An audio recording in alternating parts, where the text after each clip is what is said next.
Okay, well, good afternoon, everyone. It's great to see you all here, and welcome to EECS151 to 51A, Introduction to Digital Design and Integrated Circuit, where I mentioned we're more than halfway actually through the semester.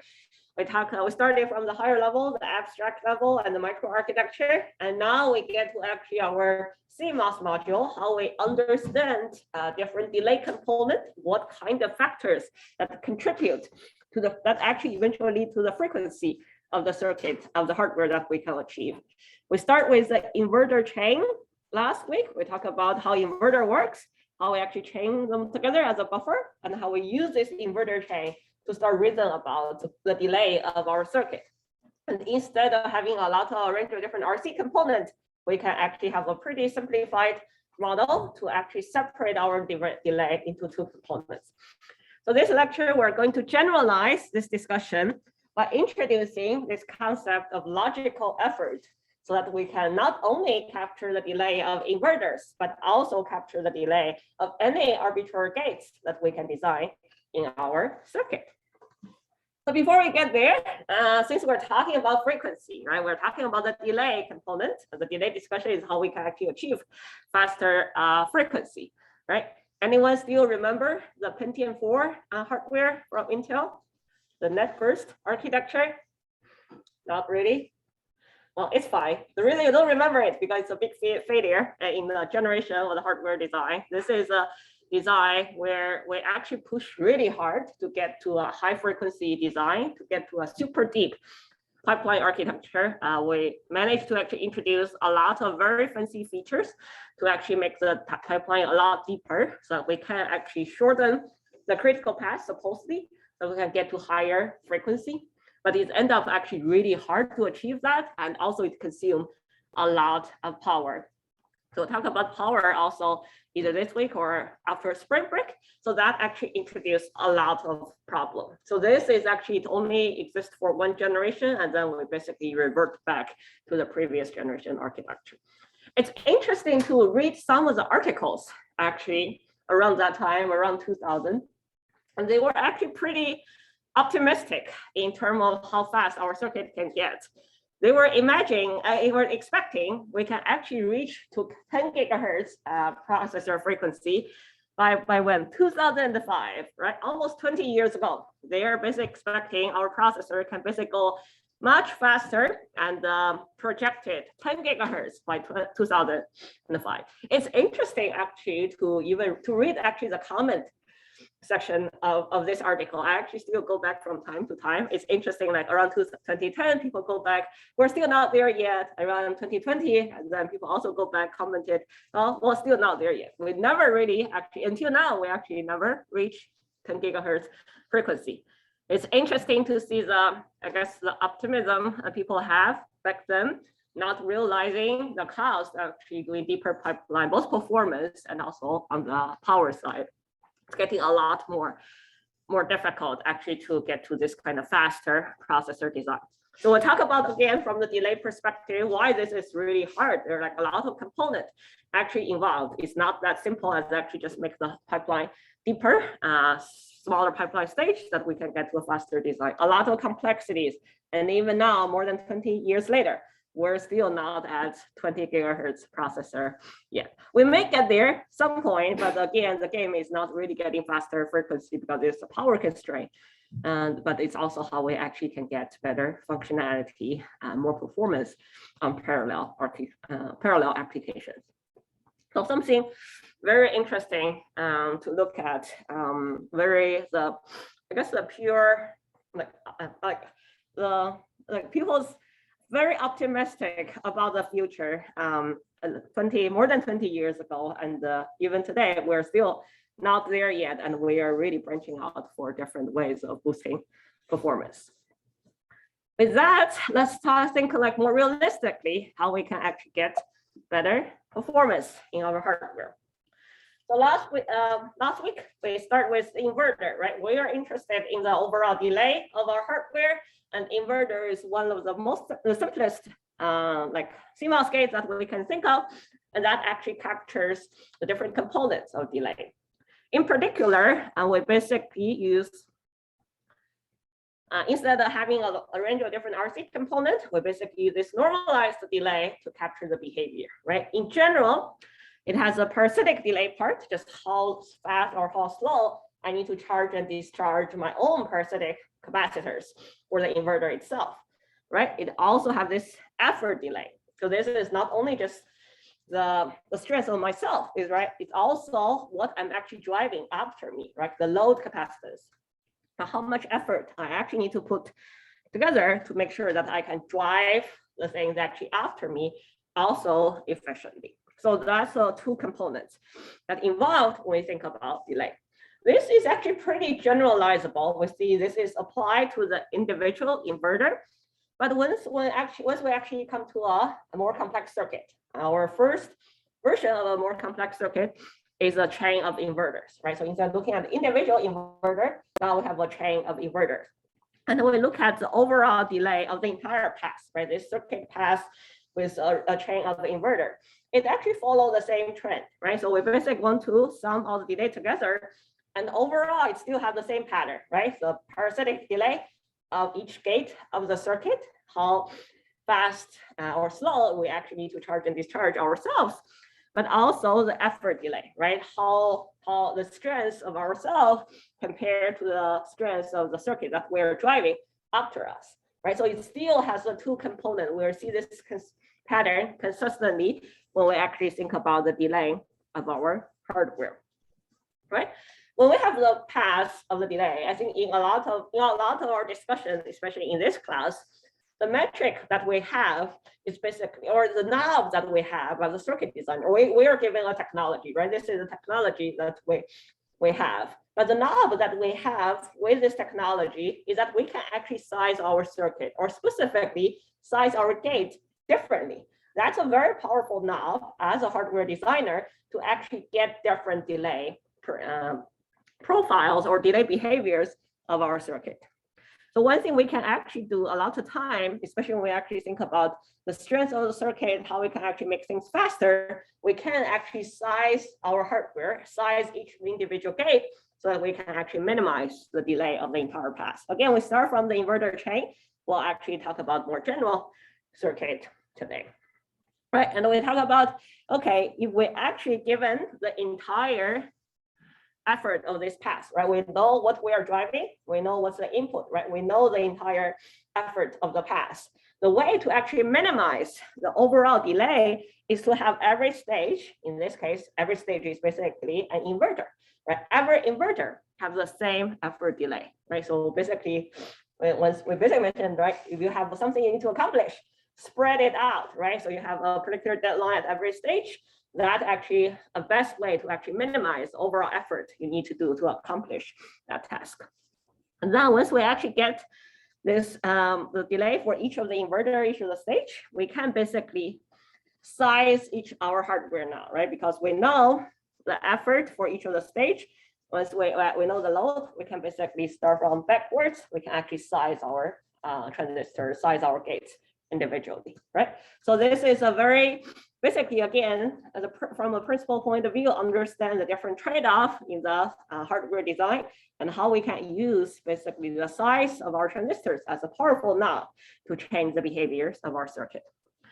So that's a quick recap of our discussions on inverter and the chain of inverters. And now in this lecture, we're going to actually generalize to other gates, right? When we actually get to more complex circuit, not only our circuit does not only have actually inverters, right? There are also other gates. We talk about other gates, right? How we can extend this discussion also to other gates. So that's bring us to logical effort. So logical effort is basically a way to generalize our discussion so far so that it can also apply to other gates. And with that, we can also get to actually more complex circuit network that does not only have a chain of inverters, it could be a chain of all the different gates that can exist in our hardware. So with that, let's see how we can actually do that. So just a quick background, right? We mentioned earlier, there are a lot of design choices that we need to do as a hardware designer, right? What's the circuit topology that we need to do? How large should our transistor be, right? There are so many different transistors, right? Even for a given technology generation, right? Which do we use, a bigger one or smaller one? how that actually affects our delay, right? Also, how many stages of logic we actually need to do, right? We could also just keep adding more inverters. It doesn't change the functionality of our hardware, but it would actually change the delay behavior. All those decisions are things that we need to consider when we actually consider doing circuit design for particular functionality. So logical method is really a way or a level of abstraction so that we can actually answer these questions using more like a back of the envelope calculation instead of go through a lot of like very deep mathematical equations. So one thing we'll focus, especially in this course, we'll have some equations, but those equations are more just high level things that we hope can simplify the way you approach the problem, the way you understand the problem. You never need to actually remember those equations. You never need to actually solve any actually differential equations. That's not the purpose. We want to have a very simple model so that you can reason about the complexity of the circuit. So the model needs to be very simple to understand how it works. So who cares about logical effort, right? So we talk about circuit designers, like especially we talk about the super high frequency design, right? We need to actually think about, tweak all the design parameters, the topology of the hardware, the size of the transistor, the stages of the logic, so that we can actually make things faster. We also mentioned, especially for high-speed logic, right? High frequency circuit, we really need to understand what are the different components and how we can actually make things faster. We use different CAD tools, right? CAD tools are complex, but internally, they also have models to actually reason about hardware complexity. And they also need some kind of this kind of abstractions to reason about hardware complexity. So that's where logical effort actually comes to play. It's basically a delay model, very simple, but is able to actually abstract a lot of behaviors when we get to different complex CMOS gate. So let's take a look at how things work first. One thing I just want to quick recap, again, just high level, we'll use this actually multiple times in today's discussion. We have already seen this, right? We can actually connect two resistors either in serial or in parallel, right? So when we actually put it in serial, the resistance is basically the sum actually of the two, of each individual resistance here, right? So resistance is basically doubles, it's equivalent to doubling the length. And whenever we actually double, the resistance gets bigger. With the same voltage, the current always gets smaller. So if the resistance is much bigger, the current is smaller. If the current is smaller, it takes longer to charge and discharge our capacitors, right? So eventually we'll come to the delay, right? So we want to see how fast we need to charge and discharge the capacitors. So if the resistance actually increase, it's actually circuit gets slower, right? And on the other hand, we can also put things in parallel, right? We'll put two identical resistors in parallel, resistance actually smaller, and then we actually equivalent to doubling the width. So the current is actually bigger, so we can actually charge and discharge faster. So with that, we'll see how that actually related to the topology of our gates. So far, our topology of our CMOS gate is very simple. We only look at inverters, right? There's not much topology here because there's a one NMOS transistor, one PMOS transistor, right? But once we actually get to what we call multi-input, like inverter is the only single input gate, right? Once we actually get to the multi-input gate, we have two or three. We have your homework also, you get to see actually multi-input gates as well. Right, so there we can actually build a lot of different CMOS gate with different input. And once we have multiple input, we have this either parallel or serial relationship here, right?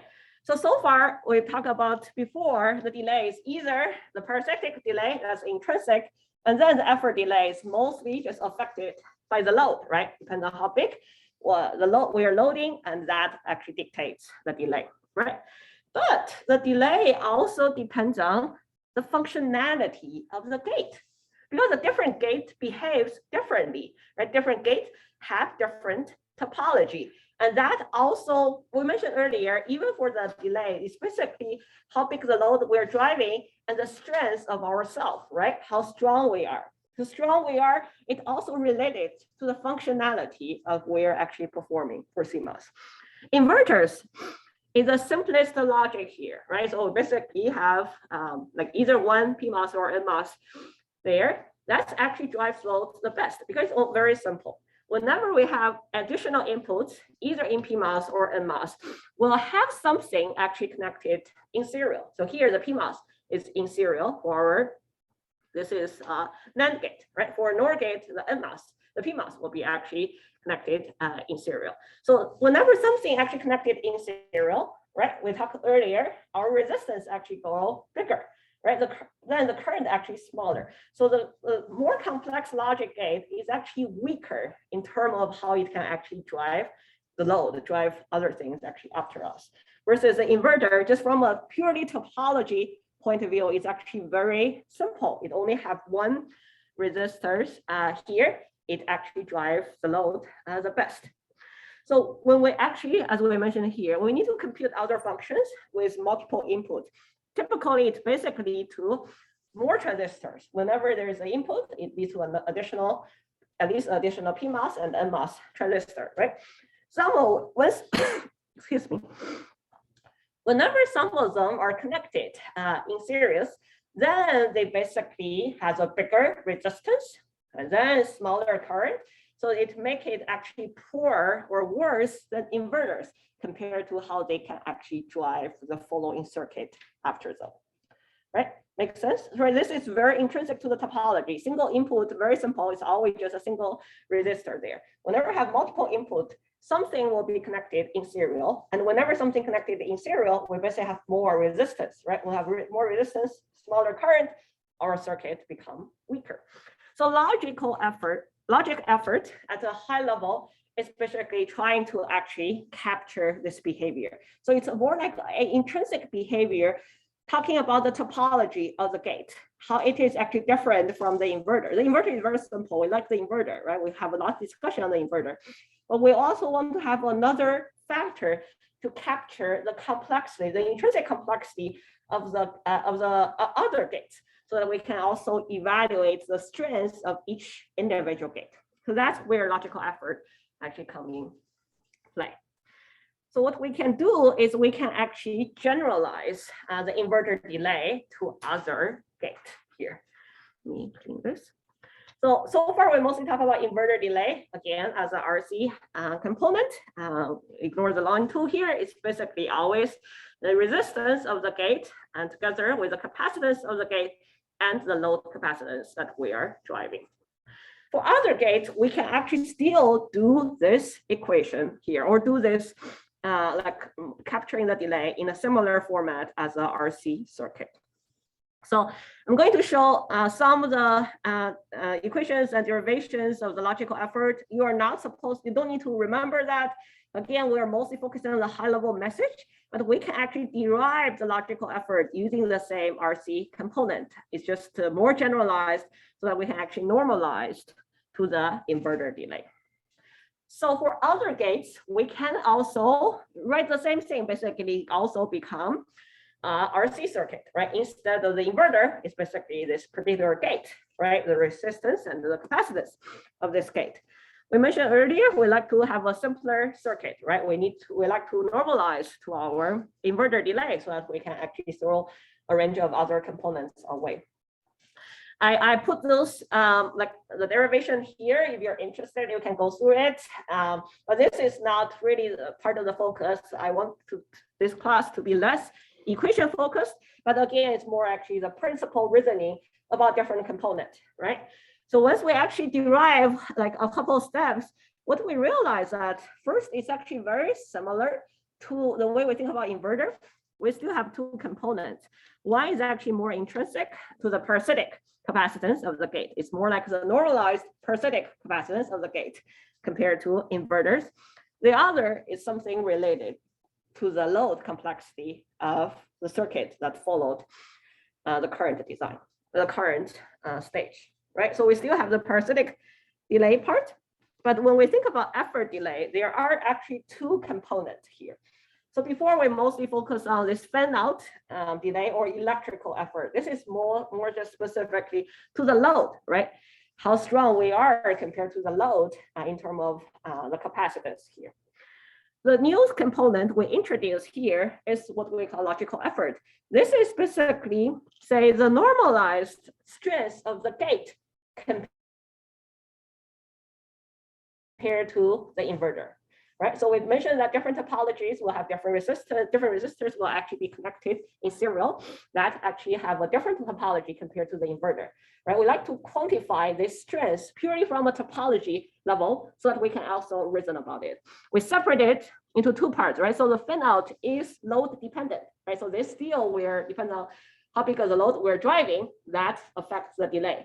But we also want to factor in the logical effort. It's more like the complexity of the gate. If I'm an inverter, I'm actually pretty good, but if actually a little bit more complex, I also need to factor that in because that also affects the delay. Question.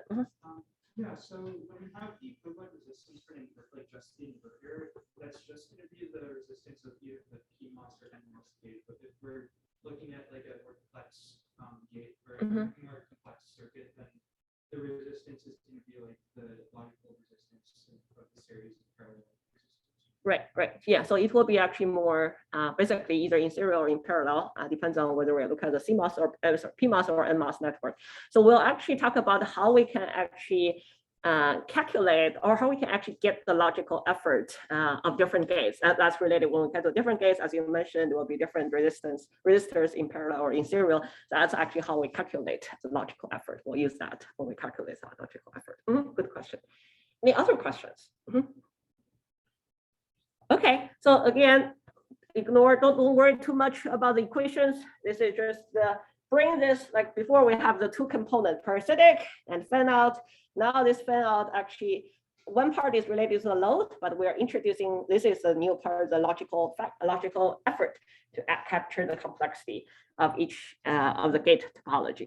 So let's take a look at a little bit more about the details of logical effort. So now with a new component, with the introduction of this logical effort, our delay is actually have three components, right? So one is the parasitic delay is still the same.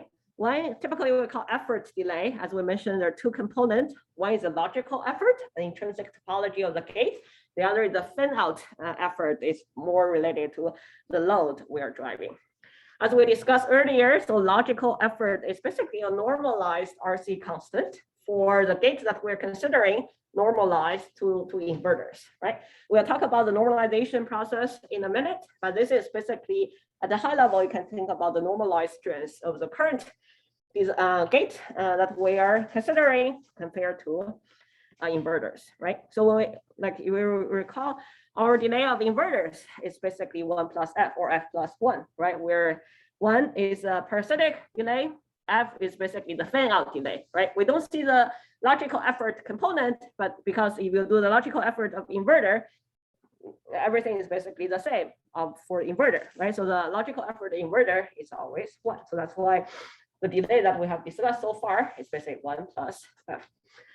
So we have actually been discussing logical effort, right? What is actually the actual definition of logical effort, right? So we talk about is the normalized RC component of the gate compared to inverter, right?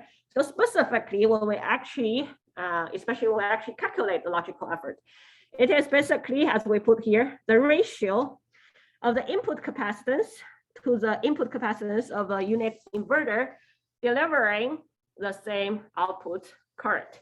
So it's basically we size the transistors so that the R is the same, and then we make sure they actually deliver the same input current to see how much effort, just purely from the logic point of view, we need to put in this design, because of the topology, the actual effort, just because of the logic complexity, we need to consider compared to the inverter delay.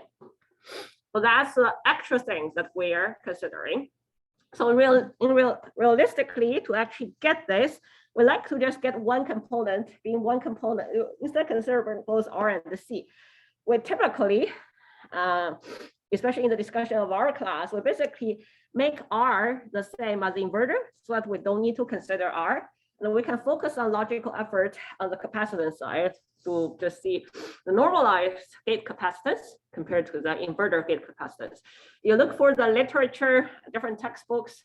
Some folks, they do the other way, having the same C and then do the normalized R. It's basically the same result. I like to do doing normalized, having the same R and then just do the capacitance ratio.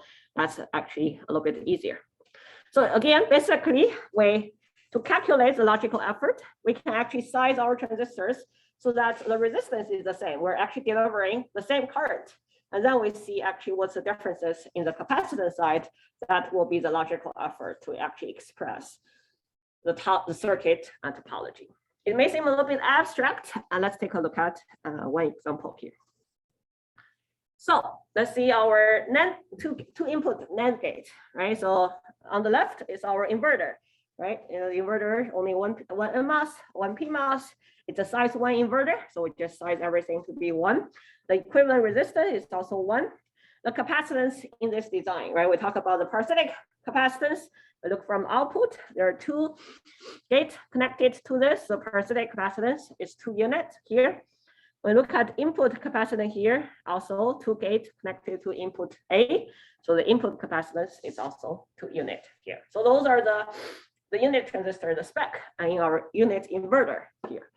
So on the right hand side, this is our NAND gate, right? So we have 2 inputs. We have A and B. As we discussed, right? Whenever we have multiple input, some things need to be connected in serial, right? So here is a NAND gate, right? So the NMOS part is in serial, right? So the A and B NMOS inputs are connected in serial versus A and B PMOS are connected in parallel, right? So to get a logical effort so that we can calculate the intrinsic topology difference between the 2 things, right? It's the RC ratio. What we typically do is we fix R. So what we will do is that let's size transistors so that it actually deliver the same current, right? Once we get R fixed, it delivers the same current. It's basically have the same drive, right? Let's say you actually want to have the same resistance here. How would we actually size the 4 transistor here? Let's do the NMOS first. How do we actually size the bottom 2 NMOS transistor? You will want to have the NMOS pass actually have the same equivalent resistance compared to the inverter with only a single input. If the NMOS inverter is size 1, what is the size of the NAND to NMOS?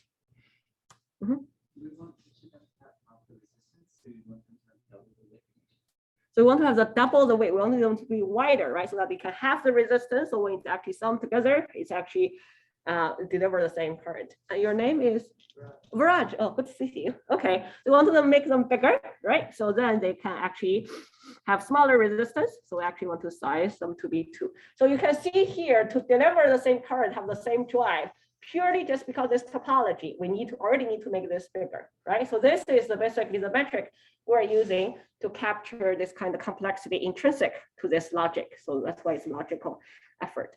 How about the PMOS? How should we actually size the PMOS here?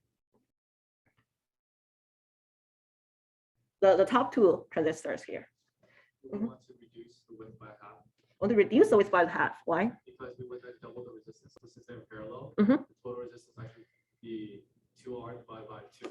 Mm-hmm. So it's 3R. So that's one way. So as Dan mentioned, right? So that's what we want to actually make sure because it's actually in parallel, right? The resistance is actually smaller. We actually want to actually make it half this transistor to make it smaller. So here is actually when we come to a realistic design of either NMOS or of a switching, either NAND gate or NACMOS gate. We actually want to have the equivalent resistance. It will actually be the worst case delay of any pass. In this case, if we actually want to connect our output to VGG, there could be actually 3 different scenarios, right? One is this path is connected. The other is this path is connected. And then the third one is actually both 2 paths are connected. So there are 3 paths that we can actually connect to VGG, get a logical one, right, in the design. what we want to actually optimize here is actually the worst case delay here. When we actually, the slowest one, the worst case delay, it still deliver the same current. So out of the 3 paths, which one will be the worst case delay that will actually be slowest? Only one of those on, right? So both of 2 on is actually the best condition, right? So it's actually, we have both, but if we only have one of them on, either scenario 1 or scenario 2, we basically only have 1 pass in that case. So when we actually come to actually have the same effort, have the same equivalent resistance, we also want to consider that the worst case effort here. So when we actually want to, when it comes to size of PMOS, here it will be, let's say, even just like one of the paths itself. So whenever things are in parallel, so another thing to keep in mind, whenever things are in parallel, we're actually considering the worst case scenario, because that's actually more realistically, in the worst case, what we really need to drive. So in that case, it's basically either this one is on or that one is on. And to actually deliver the same, resistance here, we can actually just size this, instead of size this half, we actually size this the same one, because those are the worst case scenario, right? So that they still have the same current here. So for PMOS to get actually the same equivalent resistance, we actually just size them the same, because if one of those on, that's basically the low to high transition that we like to capture. Right, so this is like we talk about transistor sizing here, right? So this is basically the transistor sizing here, how it actually affects logical effort, because we actually want them to actually have the same equivalent resistance. And in the worst case, if there's multiple paths, or multiple paths exist when things are in parallel, we actually consider the worst case scenario, because we want to even the worst case, and that's we'll have the same current. So with that, we can actually get the logical effort of both the logical effort and the parasitic delay of our NAND gate by basically comparing the input, the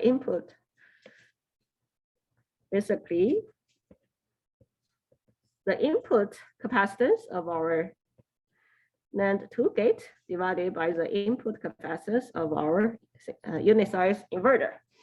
Right, with this, our input capacitance, looking for each of the input, either A or B, will be 2 on the NMOS side and 1 on the PMOS side. It will be 3, right? And the input capacitance of our inverter is 2. So the logical effort of our 2 input NAND gate is 3/2 here. That's a logical effort. And similarly, for parasitic effort here, right? So parasitic is the same for the NAND 2 divided by the parasitic for our unit size inverter. We look at the parasitic of the output, right? We're connected with two PMOS and 1 NMOS here, right? So it's actually, so size 1, size 2. Each of the PMOS is size 1, NMOS is size 2, so 4. And the inverter is 2. So the parasitic effort is 4 divided by 2. Question? Why is it not connected to the second NMOS for parasitic? Oh, well, this is the output where we actually do the parasitic calculation, right? So for this node, only those 2 input and the first NMOS is actually connected. That's actually the parasitic capacitance that we need to actually charge and discharge for the output. So it's really just the parasitic that connected to the output is actually factored in this calculation. Question? I'm sorry, you probably already said, but why are the two NMOS transistors on the bottom 2 instead of, is there like series, right? Resistance has to be equal to 1. Right, so equivalent resistance has to be equal to 1. And when we actually make things bigger, the resistance is smaller. So if this resistance, let's say, is R, right? When we actually double that, each of the resistance will be half of the R. Oh, those are R. What's that? Those 2 are R over 0. Yeah, so once we size things bigger, the resistance is actually smaller, right? So that's what. I thought the 2 meant 2 R. Oh, 2 means size, the W, the width. So the parameter we're still using is what, if you remember, like the width of the transistor. We're still changing the width. And by doubling the width, the resistance becomes half. right? Yeah. Thanks. Why C3? Why C in is 3? Oh, C in here. So for the NAND gate, so the two inputs, but the inputs are the same, right? So typically so one thing is for input, I should actually also say is whether it's input A or input B, right? Because different inputs may have different topology. So here is inputs are actually the same. The two are actually symmetric. So you look at either of the input, right? Let's do A here. Input A is connected to one NMOS, which assigns to NMOS. It also connected to a PMOS, which is a size 1 PMOS. So we add those together. So that's the input capacitance of A. So you basically, maybe B is actually easier to see. So B here connect to a NMOS of size 2, connect to a PMOS of size 1. We add those together, it's 3. Yeah, so it's basically literally just how many capacitance that we're charging here. That's to factor the complexity of the gates. So in this case, the logical effort is just for input A. Yeah. Oh. Yeah, so this is for each individual input. So here A and B are the same. We may actually see some examples later. You will actually see different inputs will also have different logical effort. Question.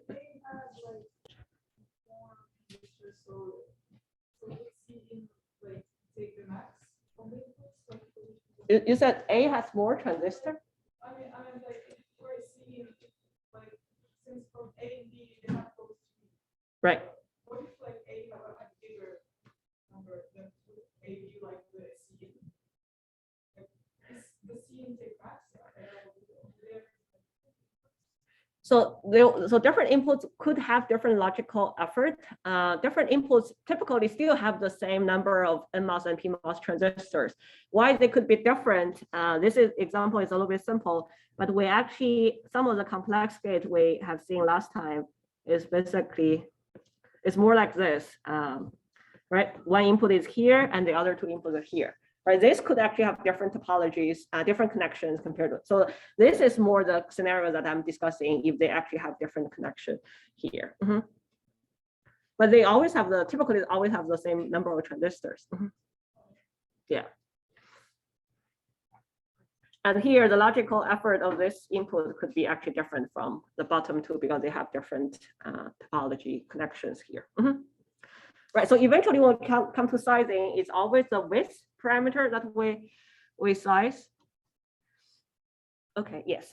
So yeah, I think the chat asked, yeah, good, the same question. So we are actually talking about the width, right? So we need to actually make our transistor, our resistance smaller so that we can actually deliver the same current. And to make resistance smaller, we actually make our transistors bigger, right? So it's basically also makes sense if you need to put in more material to make things faster, right? It's not free, right? So when we actually put in material, make things bigger so we can actually switch faster, right? So this is a metric people use to actually describe, again, intrinsic the topology differences of different logical gates that we observe. Everything is normalized to inverter. Makes sense? Okay, so we take a look at we have seen the NAND gate, right? And we can also take a look at the NOR gate here, right? So for NOR gate, we could also do calculate the logical effort and the parasitic delay. We have the same effort, we have the same process here, right? We have our baseline inverter, unit size, everything is 1. Again, we want to deliver the same current here, right? So now instead of NMOS are connected in serial, it's actually PMOS are connected because we're doing a NOR gate, right? So follow a similar process, right? Whenever things are connected in serial, means to actually get the same resistance, get the same current, we actually need to put more material there, make things bigger so that they can actually be faster, right? So we basically those two PMOS gates. Now, instead of the NMOS, we double the NMOS gate, we actually double the PMOS gate. And when it comes to NMOS, the same discussion, we consider the worst case scenario, only one pass is on. So we keep those the same so that they have actually the same equivalent resistance.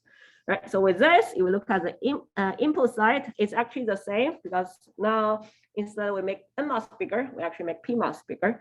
So input resistance for both A and B is 3.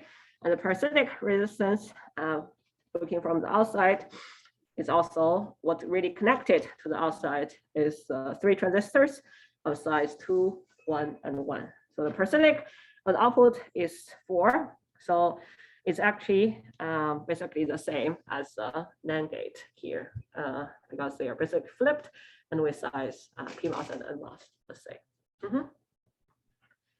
This is how we do PMOS and NOR gate or NAND gate. We talk about all the different CMOS gate we could actually build.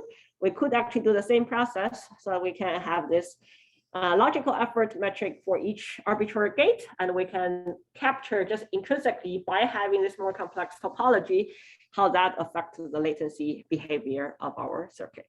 So when you approach a circuit, whether it is more complex gates or it's actually inverter, that also makes a difference of the overall delay. That's what is a logical effort trying to capture. So will this make like the delay for working to be the same as a NAND gate? Yeah, so again, so this is actually very technology dependent. We basically always assume this is 1 and 1 here. We always size this to be 1 and 1. So in this discussion, the NAND gate and NOR gate are actually the same. Some of you may take a look at the textbook. Some of the textbook actually assume different mobility of PMOS and NMOS. So you will actually keep that in discussion. That could actually lead to a different NMOS and PMOS logical effort, right? Because they will size differently. For again, it is technology dependent. For our discussion, we just always assume they have the same. So in that, under that context, they are the same. Yeah. Any other questions? Okay. Yeah, this is just a very interesting metric. We'll see how that can be actually used when we think about path delay. But this is how we actually get the logical effort for different gate. Okay, before we actually talk about path delay, some announcement. Spring break is coming up. Everyone is very excited about spring break. I'm also very excited about spring break. I don't have anything planned in particular, but just the pure aspect that I can get a chance to relax and no deadline sounds very good to me. So hope everyone have fun spring break. Definitely take this opportunity to relax and recharge. Something happening this week. We do have a project, our project released this week. I think that's basically the most exciting part of this course. I'm personally really excited about the project. So definitely take a look at the project. I think it's a little bit more than 100 pages.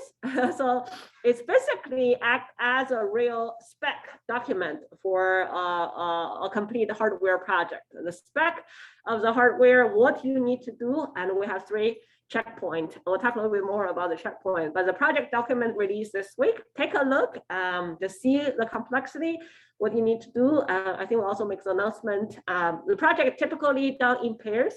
So find your team partner so that you can actually work together, also divide the components up. In the past, there are also cases where a single student actually accomplished the entire project. That's also doable. But I strongly encourage you to actually find a partner, because that's also very important of hardware designs, to actually work with your partner to divide things up, to also interface different logic designed by different users and also test different logics. So start project prep this week. We do have 1 checkpoint. So first checkpoint is actually pretty light. It's basically draw your pipeline diagram. Right? It doesn't actually involve any RTL design. You don't need to actually even code Verilog. Just draw your RTL diagram, draw your pipeline diagram, how you like to actually divide your component across different stages. What are the signals actually needed? So this, we do want to actually get this done early so that we'll do this checkpoint 1, basically the week after spring break, Wednesday to Monday. So definitely you do this early. Just start thinking about, you don't need to do any coding. Most just read the doc and also think about how you like to design your hardware, right? So we do want to do the checkpoint 1 early so you can get started, think about it. You may also revise it, especially we'll do checkout with GSI. They will actually also ask specific questions to just making sure that you understand the different trade-offs. And here is also, there's no absolutely the right or wrong answer.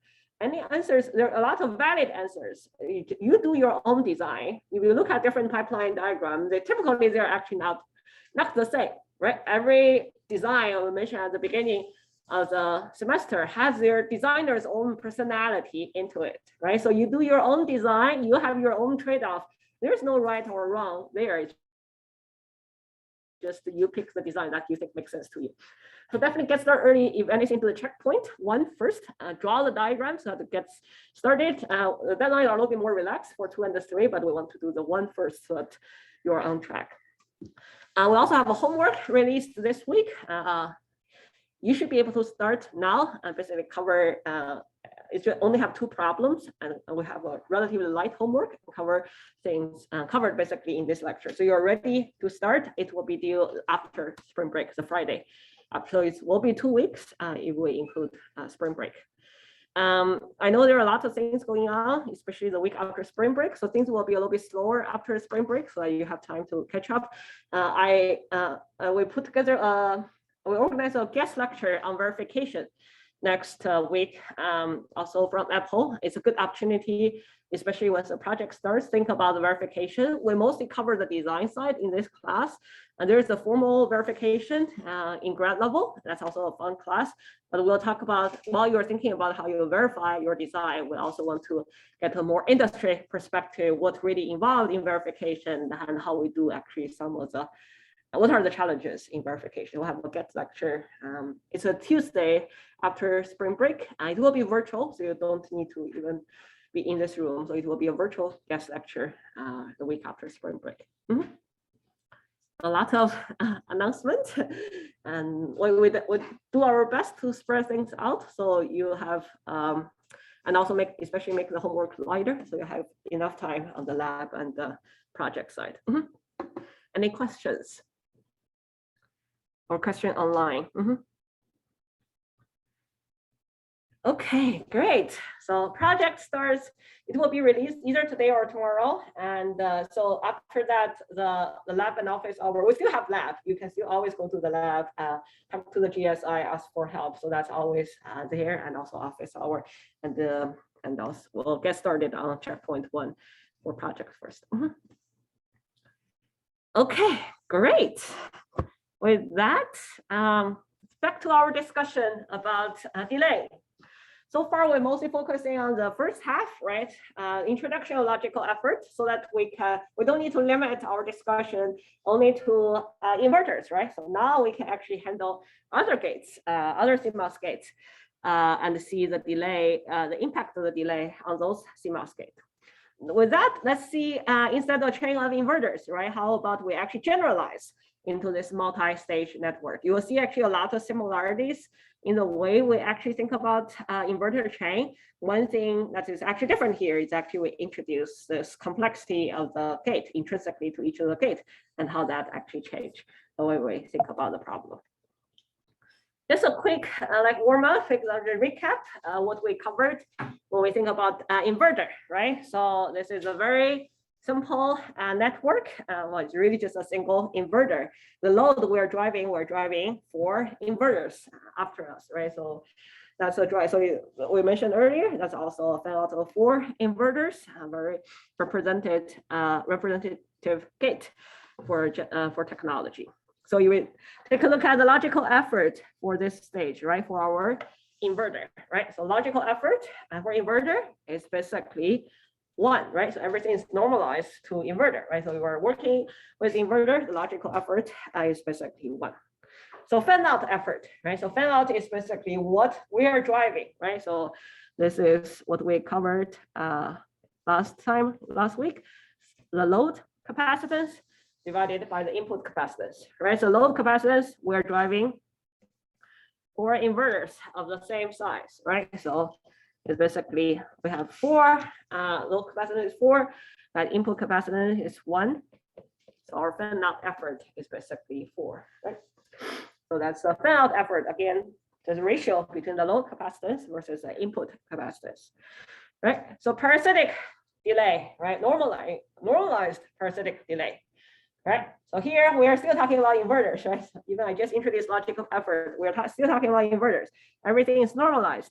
So the inverter is also 1, right? The normalized parasitic delay for our inverter is also 1, right? So when we actually think about the delay, the real delay of this gate connected, the driving actually 4 inverters after this, right? So we mentioned earlier for the effort delay, it includes both the logical effort and the fan out, right? So logical effort is 1, right? Fan out effort is 4, parasitic effort is 1, so it is 5, right? So those are the different components involved in when we think about the delay of a stage. In this particular case, it's just an inverter, right? So this is what we have seen before. The only thing we introduce is logical effort, and for inverter, logical effort is 1, right? So everything still the same. Let's take a look at, let's generalize instead of focusing on the inverter only, let's generalize to any multi-stage circuit or multi-stage network. One thing you will see with multi-stage network, we actually come to delay. It will be basically for each of the stage, the sum of for each of the stage, the parasitic delay and the effort delay, right? The delay of the network is the sum of the delay of individual stage, right? So everything is still the same. Again, the new thing here is the logical effort, right? Instead of just a fan out effort, it also has the logical effort here.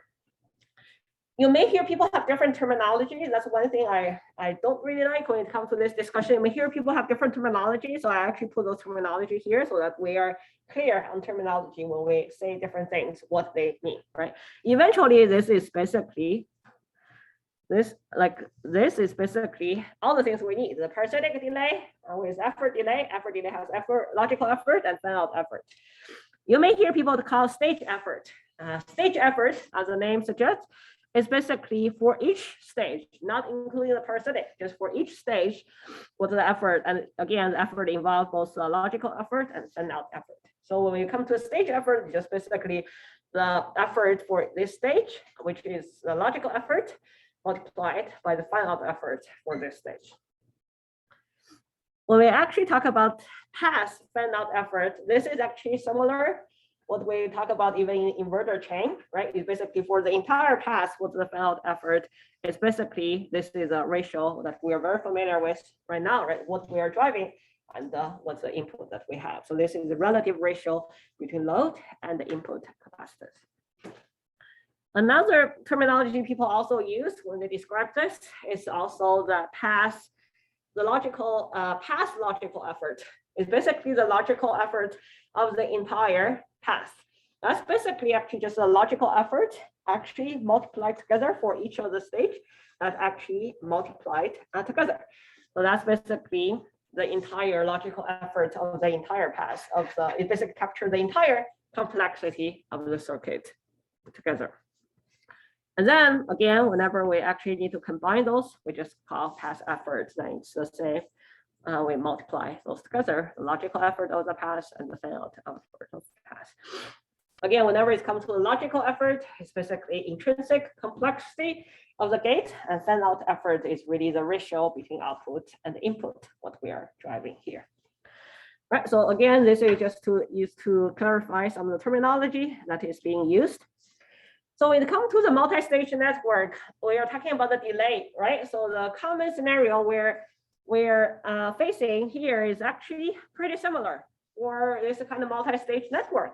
How can we actually make things faster, right? Typically make things faster, either choosing the number of stages, or we provide the number of stages we have, we can actually size transistors, size each individual gate differently, right? So again, this is very similar. We're still talking about delay.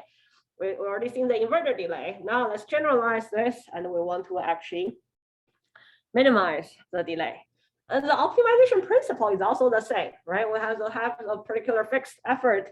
When we actually minimize the delay, we basically want each of the stage actually bears the same amount of effort. Well, basically distribute this effort actually equally across the stage so that we can actually minimize the overall minimize overall delay across the entire network.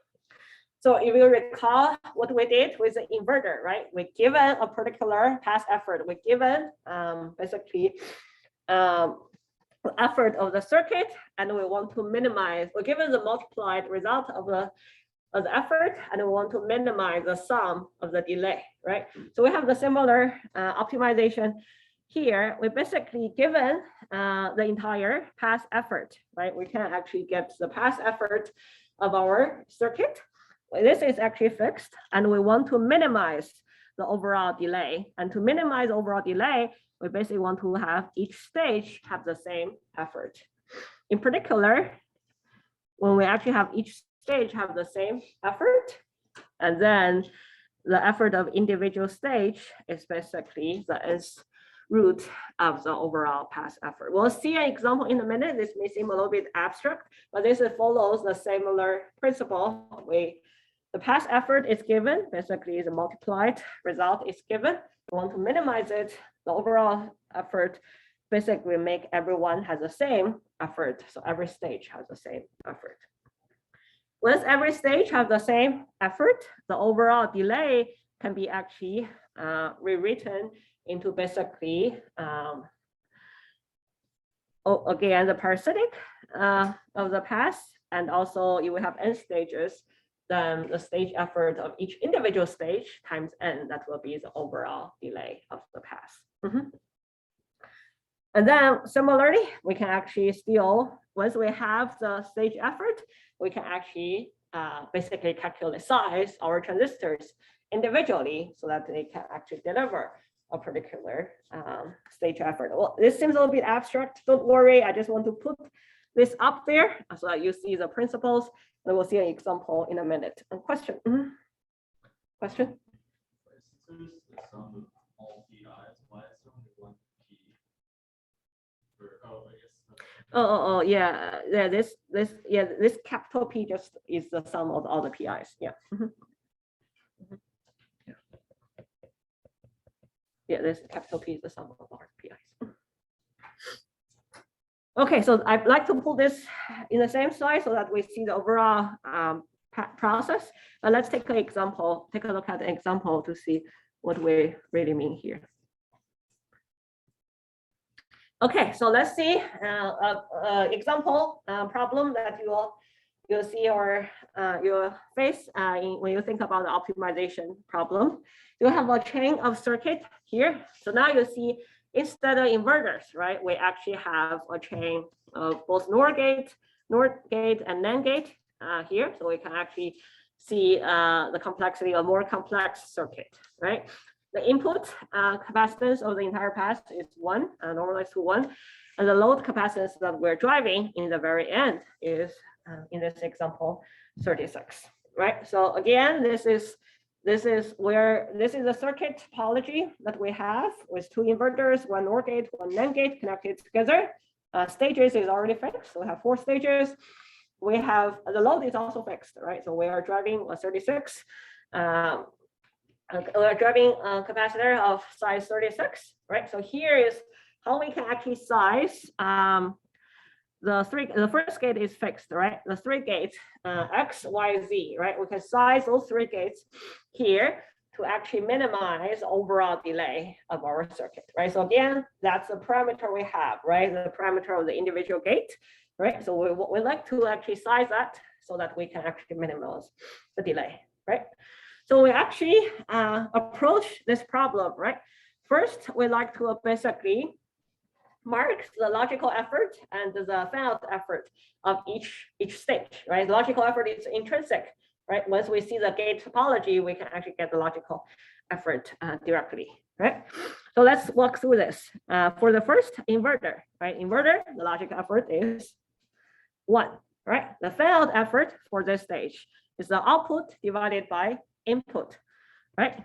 So input is 1, right? For this stage. What's the output, the load capacitance for the first inverter? 2. Why is 2? Wait, it's 1. It's 1. Why is 1? So what is driving here? Cedric? Who's driving all the other ones plus the 36, so we Mhm. add all those together. Do we actually need to add all the, what is actually driving immediately here? Oh, L2. Yes, the second stage, right? So what's the input capacitance of that node of the second stage? Also one. We should be S1 or set to 2. It's something we're trying to figure out, right? It's X here. That's the one we're trying to, what's the input? So X here is basically the input capacitance of the second stage, right? So that's, and that's also the one that we're driving. And we're trying to figure that out, what the input capacitance should be, right? So that's the first stage. The second stage, we have a NOR gate. What's the logical effort of the NOR gate? 3/2, right? Good. And then for this, what's the fan out effort of this gate then?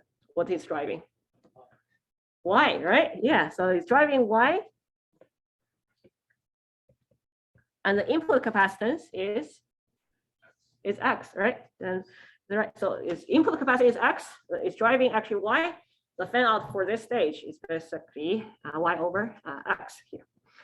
All right, let's keep going. So the third stage is a NAND gate. The logical effort is also 3/2.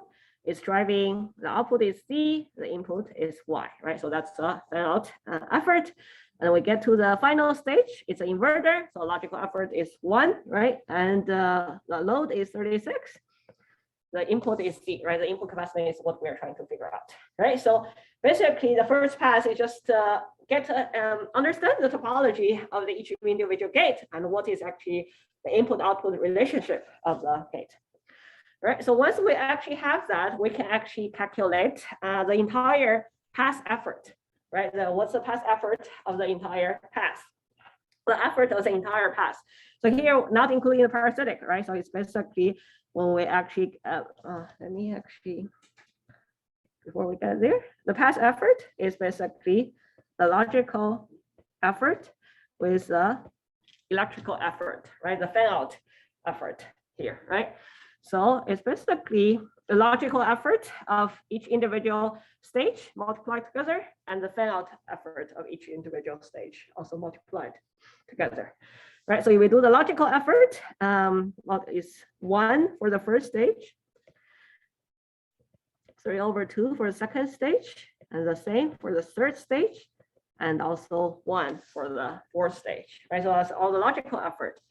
The fan out effort is basically 36 divided by 1, the entire pass, right? Eventually we're driving 36 and then input is basically 1, right? So you would do cut this. So this is 933, so 81, right? So the entire pass effort, with considering all the logical effort and the load that we're driving, the 36 load we're driving is 81. So one thing here, compared to what we explored last time with a chain of inverters, right? If everything is an inverter, there's the logical effort is basically 1 for all the cases, right? We don't need to actually capture the logical effort. It's basically 36. Now we're also consider the intrinsic complexity, the topology, because now we have actually two NOR, like one NOR gate and one NAND gate in the design. So we actually have bigger effort now because of topology. Now it's actually 81 here. So that's the entire pass effort, right? So we talk about this is the effort, and we like to actually distribute it equally actually across all the stages so that we can actually get minimum delay, right? So then the optimal effort is basically, as we mentioned, the pass effort. Pass effort to the root of n, right? If we have n stages, we like to divide it equally, right?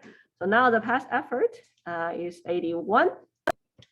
We have 4 stages, right? In our circuit, we have 4 stages that we need to do. So for each stage, the optimal effort is basically 1, right? So now we basically know the effort that we actually need to put in for each of the stage by distributing the overall pass effort equally across our circuit. Make sense? Questions? You see the similarity to what we did when we actually do the inverter chain, right? But the one thing difference is actually we include the logical effort here. That's a new thing here. Okay, so the slides has all the details here. So don't worry too much if you miss the annotation. The slide has all the detail here. So once we have that, we can actually calculate the total path delay, right? So we figure out each stage, like let me write it here, the optimal stage effort SE star is 3, right? We calculated before, right? So now we can actually calculate the overall delay, right? The overall delay is basically, well, each stage is 3, right? So now we have 4 stages. For the effort delay, we also have to consider the parasitic delay, right? And we can also get the parasitic of each gate, right? Inverter is 1. For the, what's the parasitic effort for NAND gate and NOR gate?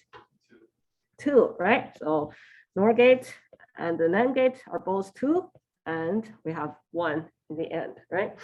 So it's 12 for the effort delay, 4, 5, 6. So the overall delay is basically 18. So now we can actually calculate the overall delay by using the optimal stage delay we get, and then we get consider the parasitic delay we have. Makes sense? So now we know the overall delay. Now we can actually finally back to the sizing problem. Don't worry about the annotation I have here. I include everything in the slides, so you can also get a clean version and you just go to the slides eventually. So now we talk about get the delay, right? So now we can actually do our let me clean this. We can actually do our sizing problem. So we talk about the sizing is basically we can actually get, we have the individual stage effort already. And like what we have before, right? Stage effort is logical effort times fan out effort, right? Fan out effort out by input, right? Now we basically want to calculate the input, right? So then we know the logical effort of each stage. We know the C out, and we know the stage effort is 3. So we can actually get the input directly, right? You can go from like backward or forward because we know the input, we know the output, right? Let's go backward here. So then we can actually get Z. We can actually get Z is basically let's do what I have. Stage effort is logical effort. Logical effort is 1. Fan out is 36 divided by Z, right? So then Z is 12 here. So with input capacitance of gate Z or the last stage inverter is 12 units, so that we have a balanced pipeline here. Makes sense? Right, we can actually do the same thing for, let's say, do Y here. So stage effort is 3, logical effort is 3/2. Fan out effort is Z divided by Y, and Z is 12, right? Is that Y is 6, right? Makes sense? And then we can just keep moving forward. We can also size X, right? So eventually the input capacitance of the second stage should be 3. The input capacitance of the third stage, which is Y, should be 6. The input capacitance of last stage, which is Z, should be 12. Okay, so that's basically how it's the same sizing exercise we did, right? But now instead of sizing only inverters, we also need to consider logical effort in this sizing exercise. Make sense? Questions? Clear? Still kind of makes sense, but you probably want to review the slides afterward, just making sure you get all the details, right? Okay, good. So that's basically, we're doing this exercise again, but one thing you realize is that we also consider the logical effort in this behavior. There's one last thing when we're actually thinking about the path. We also mentioned like the topology of the path, right? one thing we'll also see in some of the designs is that when we actually, it's not always just one-to-one relationship. When we actually have in some scenario, the output is actually driving multiple paths downwards, right? So there is actually a branch. It's like your data structure, right? You're doing a tree traversal, right? There is actually a branch afterwards. So when we actually think about what we need to drive, it's actually, although the path that we're evaluating is only the bottom, right? But especially for this stage, it's actually driving both, right? Whenever we actually charge and discharge this node, it needs to include both the upper path or upper branch and also the lower branch here. So we actually consider this. That's why we actually need to have introduced what we call actually branching effort here, and to actually basically capture this kind of behaviors that we also see in our circuit, where input, there are actually two branches. Although we only care one of the paths here, but we still need to consider the effect there. So branching effort is very straightforward. It's basically, even this on path is what we're evaluating, the bottom one is what we're evaluating, we still need to capture the effect of the other path or the off path, right? So whenever we actually have a branch, we actually capture the capacitance, both the on branch and off branch, so that we can capture the effect directly. So again, some terminology here, when you see branch effort or sometimes B, it's basically the multiplied result, like all the branches, we consider all the branches existed in our circuit. So we see now, when we actually consider branch, we actually come to path effort. So before it was only fan out for inverter, right? The first earlier lecture, we basically introduced this factor, the path, the logical effort to actually describe the gate intrinsic topology differences compared to inverters. Now the last piece that we're introducing is a branch. This is not the topology of each individual gate, but more like the topology of the circuit, right? What if there are actually multiple paths there? We also like to capture that using this notion of branching circuit, branch effort. I mean, there's, of course, we'll talk about how we actually use this in calculation, but at high level, right? So this is really just, there could be actually multiple outputs from any given point. So we want to like to capture that effect as well. When we think about delay, is this more really introducing some other components that you need to think about when you think about delay, not only what's on the path that you are evaluating. If something is not on the path, we also need to capture the complexity. So that's what branching effort really trying to achieve here. It actually can be, so that's one thing nice with overall discussion, like most of the things can actually follow a similar discussion using some similar way of thinking about the problem as what we have seen before. So as an example, now adding actually branching effort, we can actually do similar things when we actually want to optimize the path delay of a given circuit. So let's say in this particular example, we have 3-stage circuit here.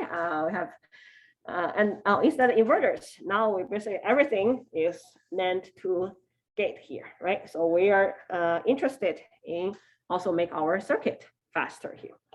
So let's just walk through some of the steps here, how we can actually size, again, what we want to do eventually, right, is what I like to size the transistors. What should be the input capacitance of a second stage and the third stage NAND gate here, right? So the logical, so again, similar patterns when we actually walk through the exercise here, right? So we have the path. What's everything is actually NAND gate, right? What's the logical effort of our to input the NAND gate?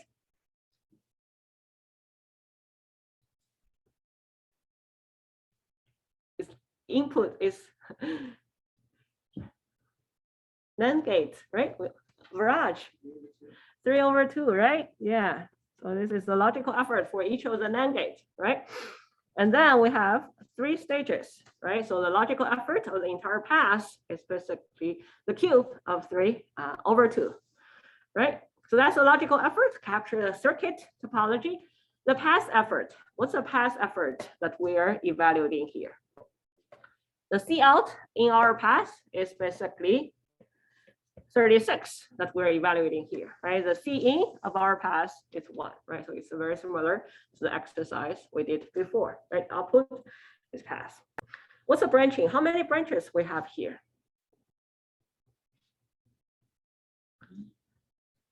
We have 3 branches. Yeah, well, I guess you mean 5 because there are 2 there. We branch by 2 and then we branch by 3 again. Yeah, we have 2 faces.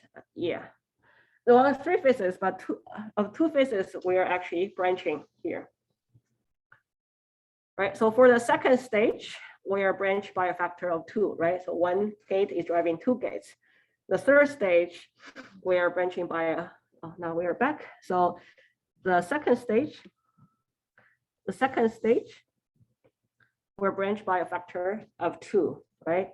The third stage, we're branched by a factor of 3. The branch effort we discussed earlier is basically on path capacitance plus off, basically the ratio of the total, total capacitance versus the on path capacitance, right? As we discussed earlier. So the branch effort for this will be, everything is Y here. Everything, the gates are size the same, right? So the total capacitance is 2Y input, on capacitance is a single Y, right? So the branch effort for this is 2. And similarly, the branch effort for this is 3, for this stage is 3, right? So total branching effort, we multiply 2 and the 3 together is 6. So overall, we branch first, second stage by a factor of 2, second stage by a factor of 3. Cedric? What if you connected the second stage to the third stage, the top? The top NAND gate here. To get to the rest of them? You mean just do this connection instead of having this connection? Or that makes it way more complicated. Well, for both, the circuit, you basically, this wire has 2 drivers, right? You see what I'm saying? We cannot connect one node to 2 drivers. Otherwise, we don't know which one is driving this. Are you, which circuit topology are you considering? I'm thinking of also, what if you connect that to another, to a different NAND gate, not to the main node, Oh. to one of those nodes. I see. So you mean, what if this is connect to another NAND gate somewhere here? Yeah. Mm-hmm. Yeah, so it's basically, it's actually further branch out, right? But even so, we are interested in this path. So it's still a path delay. So this one is already off path. So we consider, well, basically for this stage, we consider it this in this stage, but everything before this is actually out of the consideration because all those circuits will be actually driving by this one, by the second NAND gate, and it's already off path, right? We consider the input capacitance because we do need to charge and discharge this input capacitance. But after that, it's basically become a different path, right? So we factor this, but after that, it's basically a different discussion there. Mm-hmm. Good question. So we're back to our calculation. So then we do actually our past effort, right? We basically put all the logical effort. This is actually was 36, right? 36, 6 together, right? So this will be our past effort, right?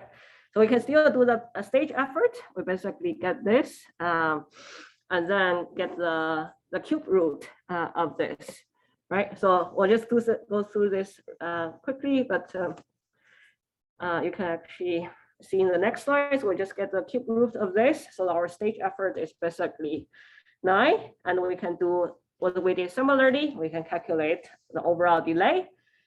Number of 3 stages, each stage delay is 9, and then we can add the parasitic delay, and then we add also, then we can do the sizing again from the backboard. Question? So for an example of like 4 inverters, you said that the fan out effort was 4, but here we're only considering 1 path. So like, what is the difference? Like, what would you choose to say? Oh, I see. So for the fan-out inverter, it is 4 because we actually, oh, I have so many annotations here. Mhm. This is a stage that we're considering here. So this is, you can actually think of this also like a branching effort exercise, right? So it's branched by a factor of 4 here. So for this node, we are actually driving basically for output there, right? Mhm. Yeah, so it's still consistent here. The reason, well, we basically, we still kind of for each of those nodes here, by considering the branching effort, we basically capture the same thing here. Mhm. Good question. So, and then we can actually do backwards. If you have time, we can size this directly. So with that, just a quick recap. In today's lecture, we captures, we focus on delay, but we actually generalize instead of just inverters. We introduce a logical effort so we can capture the complexity of the topology of the intrinsic gate. With that, we can do our multi-stage network optimization, not only just a chain of inverters, a chain of different gates. We can actually minimize the delay, and we can use this very powerful, the size parameter to actually minimize overall latency of the design. With that, that's the end of today's lecture. Great to see you all today, and we'll continue our discussion on delay this Thursday.